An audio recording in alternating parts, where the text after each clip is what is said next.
Mesdames et messieurs, bonjour. Soyez les bienvenus pour cette nouvelle édition de votre journal de 15 heures. Au sommaire de l'actualité. À la une de l'actualité nationale, le ministre de la Défense est en visite dans le nouveau corridor.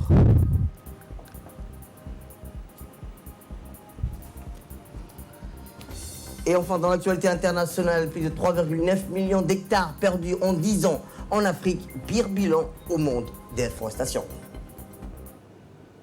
C'était le titre. Merci si vous nous rejoignez. Je vous le disais dans le titre, une importante délégation conduite par le ministre de la Défense, M. Hassan Omar Mohamed, s'est rendu hier dans la région de Tadjoura. Le ministre de la Défense, accompagné du préfet de la région,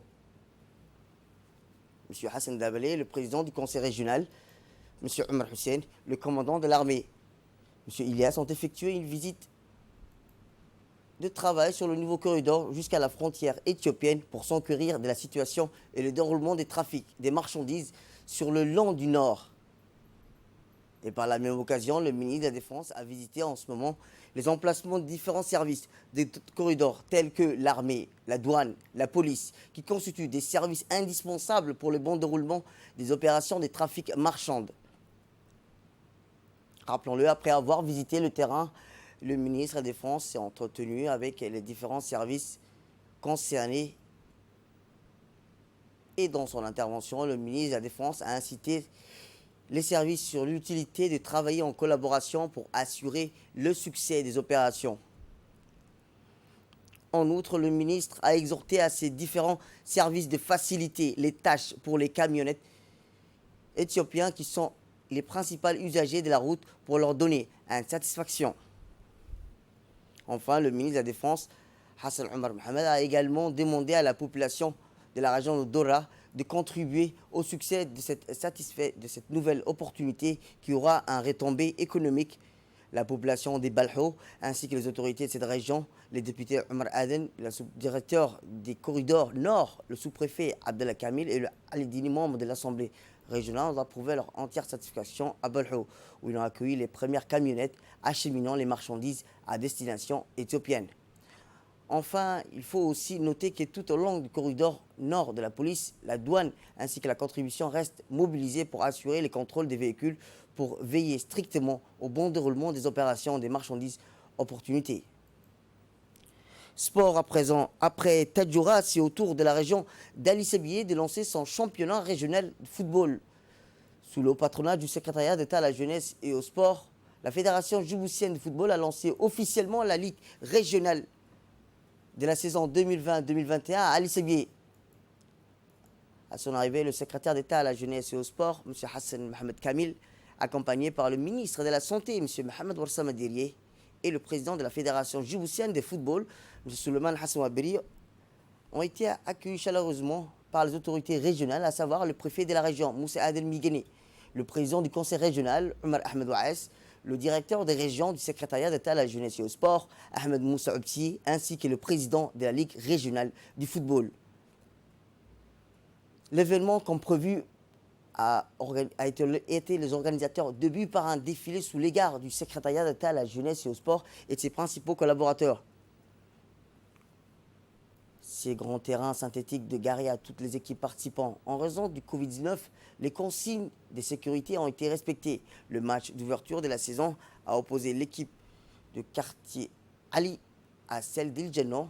Le coup d'envoi de la saison a été donné par le secrétaire d'État à la jeunesse et au sport, Mohamed Hassan Kamil, et le président de la Fédération djiboutienne de football, M. Souleymane Hassan Waberi. Le match opposait deux équipes du conseil régional. Et Il Djenno, la victoire est revenue à l'équipe du conseil régional qui remporta le match par 3-2. Force est de constater que les deux se sont affrontés dans une ambiance de fête d'esprit sportif, la combativité sur le terrain, des contrées monstrueuses, deux équipes et surtout les désirs ardents de gagner fait que cet événement sportif de la Ligue régionale reste un tremplin pour la promotion et la redynamisation des sports régionaux. Voici les propos du ministre lors du lancement du championnat régional de football. Après Tadjoura, la semaine dernière, nous sommes aujourd'hui à Ali Sabié. Donc, comme on l'a dit tantôt aussi à Tadjoura, c'est l'ouverture aussi aujourd'hui à Ali Sabié pour dire à la jeunesse d'Ali Sabié que le championnat d'Ali Sabié en termes de football a commencé, que les jeunes se préparent. Aujourd'hui, nous avons vu le défilé de toutes les sortes, de toutes les couleurs. Et il faut savoir aussi que pour jouer au football, ce n'est pas uniquement le ballon et les équipements. C'est tout l'esprit du football qu'il faut mettre en place et surtout respecter les gestes barrières, comme je les répète à chaque fois. On va commencer les autres activités aussi dans les CDC, mais j'exhorte les responsables de la région en termes de sport de respecter les barrières parce qu'il faut savoir que la maladie elle est toujours là, elle est toujours présente et il faut s'en méfier. Donc je remercie les responsables ici présents qui ont pour l'organisation, une organisation plus que parfaite aujourd'hui. Comme nous allons être dans une période de la fête de l'Aïd, j'envoie mes félicitations et mes mots de l'Aïd d'abord au président de la République, à la première dame, au premier ministre, au président de l'Assemblée et à tous les membres du gouvernement. Le peuple djiboutien et surtout le peuple d'Ali Sabié où je suis aujourd'hui. Toujours dans la page sport, en perspective de la reprise des championnats prévus à partir du 29 juillet, les équipes de la première division ont repris leur programme d'entraînement après une longue période de confinement. L'enthousiasme et la joie de reprendre les entraînements ont été manifestés chez les joueurs qui retrouvent ainsi donc les sensations du football. Avant la reprise du championnat, la Fédération djiboutienne de football avait lancé une campagne de test de Covid-19 au profit des joueurs techniciens issus des équipes engagées dans les différents championnats. Cette campagne a permis à une cinquantaine de clubs de bénéficier des tests de dépistage.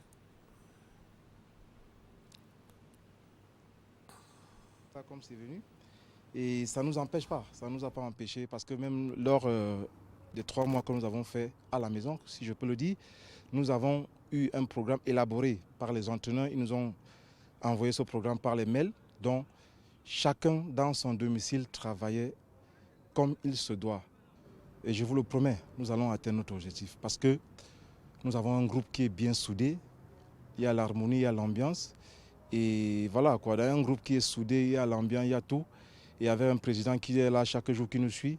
Donc nous ne voyons pas ce qui pourra nous arrêter. Donc nous allons continuer jusqu'au bout. Et nous, je vous le promets que nous allons être champions. Si Dieu le veut, bien sûr. Et à Dikil, dans le cadre de la lutte contre la pauvreté extrême et assurer des proximités aux populations les plus vulnérables dans les voies aux coins les plus reculés du pays, les localités de la sous-préfecture de Yoboki et les opérations des activités de monnaie-cash transfert ont débuté dès nouveau dans les localités de la sous-préfecture de Asserila et Mulhoud. Une équipe département chargée des affaires sociales, de la solidarité et autres partenaires ont poursuivi leur programme national de la solidarité familiale, le PNCF, a distribué la deuxième tranche de l'année 2020. Au total, plus de 1576 ménages ont bénéficié de ce transfert monétaire, dont 625 ménages est issu de la sous-préfecture de Asserila, bénéficiant d'un transfert monétaire de 30 000 francs par personne. De ce fait, la ministre chargée des Affaires sociales et de la solidarité, Mme Mouna Ousmane Aden, se félicite de la réussite du programme du PNCF pour les ménages les plus vulnérables. Et pour clore l'actualité nationale, dans la page magazine, le président de la République, son Excellence Ismaël Omar Guelleh, a procédé à dimanche, le 19 janvier dernier, à l'inauguration du premier navire porte à conteneurs de Djibouti, le Shipping Company, une inauguration prestigieuse. Voici un magazine de la rédaction.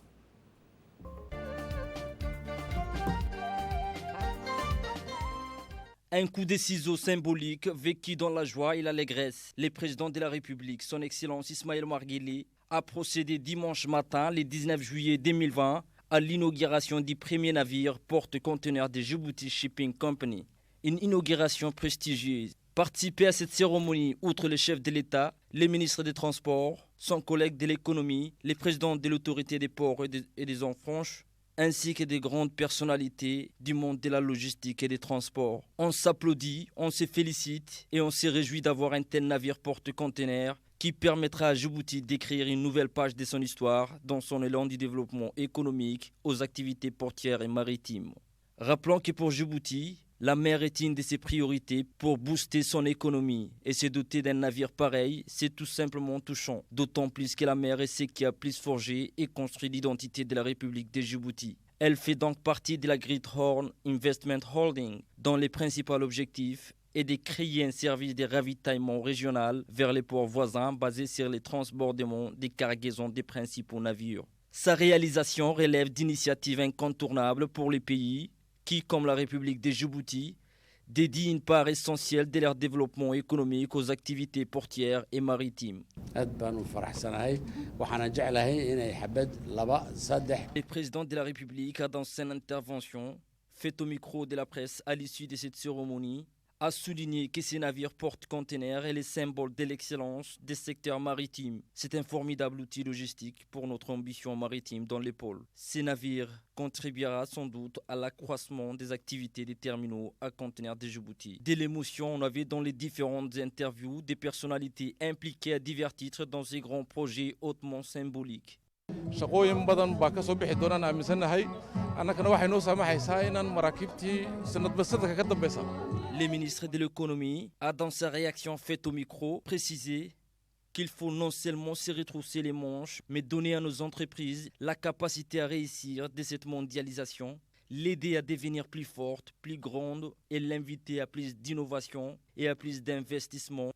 Même sans déclencher son homologue des transports, qui s'est déclaré satisfait de la réussite de ces projets d'une grande envergure qui va propulser sans nul doute l'économie du pays. Avec la mise en service de sa compagnie maritime nationale, notre pays s'affranchit d'un nouveau cap dans son combat de faire face aux défis de la mondialisation pour évoluer sous l'impulsion directe de son président de la République, son Excellence Ismaël Omar Guelleh, en une plateforme logistique internationale et un hub multimodal des échanges économiques et commerciaux. Le président des ports et des eaux franches a de sa part mis l'accent sur la mission principale de la Djibouti Shipping Company, qui est de doter notre pays des prestations de services dans les domaines du transport maritime des marchandises. La compagnie maritime djiboutienne souhaite rapidement étoffer son dispositif par les billets notamment de l'acquisition d'ici la fin de cette année 2020 de deux autres navires porte-containers.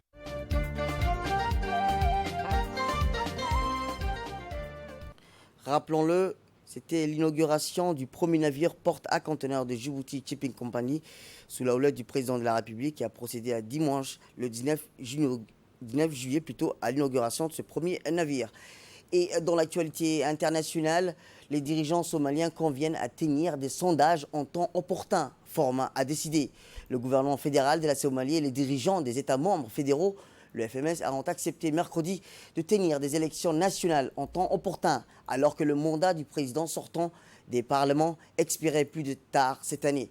Un comité technique sera nommé pour aplanir les détails de la nature des élections, tandis que les dirigeants devraient se réunir à nouveau au même endroit pour compléter les modalités des procédures électorales. Le président Mohamed Abdullahi Farmajo s'était rendu dans la ville centrale de Doumarchret, dans la région de Galmudug, où il s'est rejoint aux dirigeants des 5 États membres pour un forum consultatif sur les aspects politiques et sécuritaires du gouvernement national. C'est tout pour cette édition. Merci à vous de nous avoir suivis. Restez avec nous pour la suite de nos programmes télévisés.